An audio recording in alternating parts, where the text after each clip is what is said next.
How do I do it all? The Brezza gives me the power. With 3 wins in a row, Mumbai Indians are fast climbing towards the top 4 spots. They now go to Hyderabad to take on the Sunrisers, who know there's not much room for error left. What can we expect from match number 41? Let's find out on Maruti Suzuki Arena presents ESPNCricinfo Timeout in the company of Nick Knight and Chiteshwar Pujara. Gentlemen, thank you for your time. The pitch is such a subject of intrigue in Hyderabad because we saw one kind of pitch in the first and the last games here. 286 scored in one, 245 chased in one, worked well for Sunrisers, but the other two didn't work at all.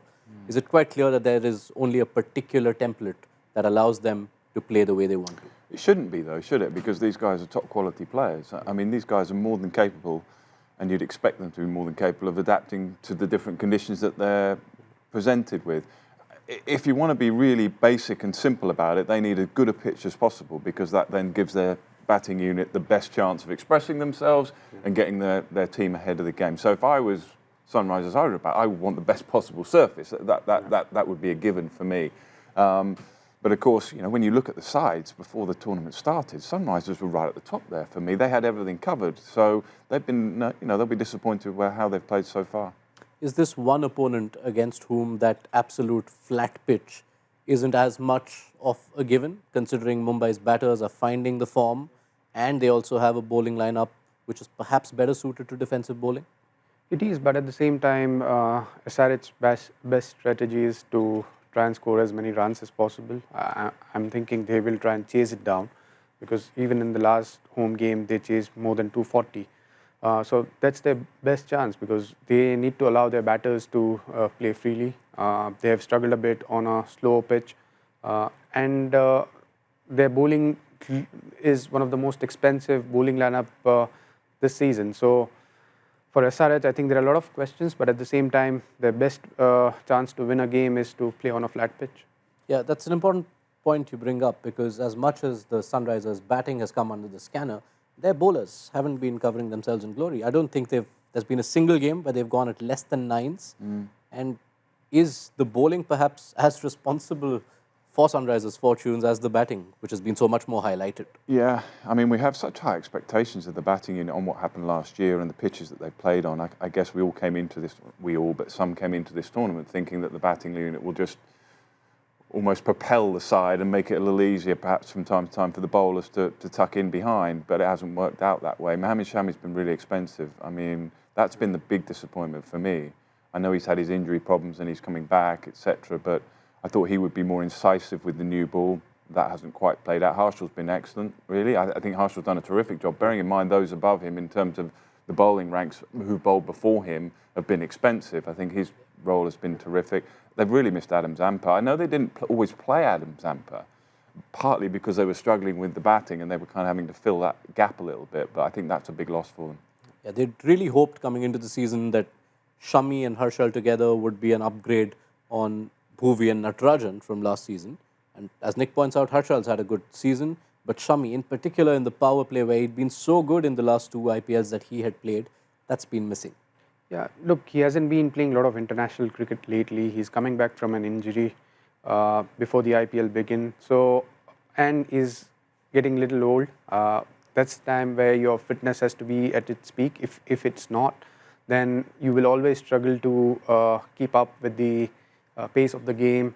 And someone like him who relies heavily on his skills, I'm not saying he's not the fittest bowler, but his fitness has never been at its prime. I mean, he has worked hard on his fitness, he has got better, but it wasn't his strength. And now, because his fitness wasn't his strength, I feel that he's struggling a bit with his bowling, because in T20 format, it's not just about skills, it's also about how fit you are as a player, and that allows you to bowl those good Yorkers. Then you need to be smart, and I'm sure he uses his brain, but at the same time, if you are playing on a flat pitch, you are running out of options. That's where, if you are fit, you can have that extra mile and try and get the best batsman in trouble. So that is something which he hasn't been able to do this season. Yeah, and then the other link of the Sunrisers' pace attack, Pat Cummins, he finally had his first proper outing of the season in the reverse fixture last week, took 3 in a losing cause. He's also taken up the new ball again, perhaps because of Shami not firing the way they might have expected. You expect him to continue with that? And how important is him breaking through for Sunrisers? And I believe he's got a pretty good matchup against Rohit as well. I mean, And Surya too. Yeah, I mean, you played against him a lot. I love the way he bowls slightly wide of the crease and then angles it into the right hand and then it moves away, almost like a leg cutter. Yeah. So that is pretty tricky. I've always felt, and maybe Pat Cummins as captain has fitted into the team dynamic, but I've always felt when you've got a bowler like Pat Cummins with the new ball, the history and the ability he's got, take the new ball and try and get early wickets. So for me, that is also a bit of a given that he needs to open the bowling. Yeah. I completely agree, because I was a little surprised when this season started. He wasn't bowling with the new ball, and I felt that he's someone who can lead from the front. I'm guessing he doesn't like to bowl in the power play in T20 format, but we have seen in the last few games he's quite effective, and if he can bowl in the right areas, if he can pick up a couple of wickets in the power play, which hasn't happened in SRH's bowling lineup, because the struggle is they never had a good power play. They have been very expensive in the power play, and then they are trying to make a comeback in the game. It's funny, isn't it? When you look at both these sides, you pick out Pat Cummins and you pick out Jasprit Bumrah. I know Bumrah's only just come back in, they only played a handful of games, but they don't really generally bowl that much in the power play. And yet when we talk up these games, we talk about the side that wins the power play often wins the game. So you talk about the key moment in the game, and the best two bowlers on either side aren't bowling in the key moments of the game. So maybe that's something to look at. I mean, I know it works for Mumbai that Bumrah sort of bowls in the middle, but for me, against SRH, he's got to bowl one over in the power play and try and knock out Travis Head, Abhishek Sharma, Ishan Kishan, whatever. Try and make inroads, because if they don't, it's going to be hard work. And that's what Hardik has done. I think against SRH, when they played the home game, Bumrah did bowl in the power play. And even again at Hyderabad, I think Hardik will try and use Bumrah in the power play, at least an over. Yeah, but I'd go earlier in the power play, almost first, Would second, you bowl third him in the first over? First, second, third. Yeah. I mean, imagine if he can get rid of one of those two left-handers. Yeah. I mean, the whole concept of the game and the whole kind of how it might play out changes quite dramatically. And so much of what happens with Sunrisers, be it at home or away, tends to hinge on what happens in the first six. In the reverse fixture last week, Abhishek and Head survived the 6 overs, but it was for Sunrisers' lowest power play total in the last couple of seasons when they've been wicketless. Abhishek has fallen twice each to each of the 4 main pacers, Bumrah, Hardik, Bolt and Chahar. Head has never fallen to any of them, but has been conservative by his standards. How do you expect this contest to play out? Do you see something similar to what happened at Wankhede, where the openers were, in a way, playing them out? No, I don't think they will try and have the similar strategy at Hyderabad, because Wankhede was slightly a different pitch. They thought that there was a little bit of swing early on. So this is a different surface altogether, and this is where they will try and come hard against Mumbai Indians bowling lineup.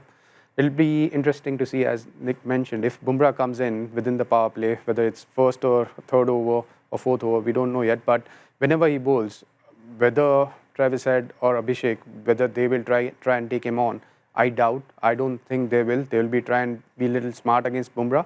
But you can always try and take on Trent Bolt, Deepak Chahar. Those are the guys who might not be very effective at Hyderabad, because the ball doesn't swing much. There's proper pace and bounce at that pitch. It's a small boundary. So you try and pick your bowlers when you are going after them. I always feel it's a fine balance when you talk about these topics, about worrying about the opponent, the opposition you're playing, and keeping your side of the court, if you like, in check and in order.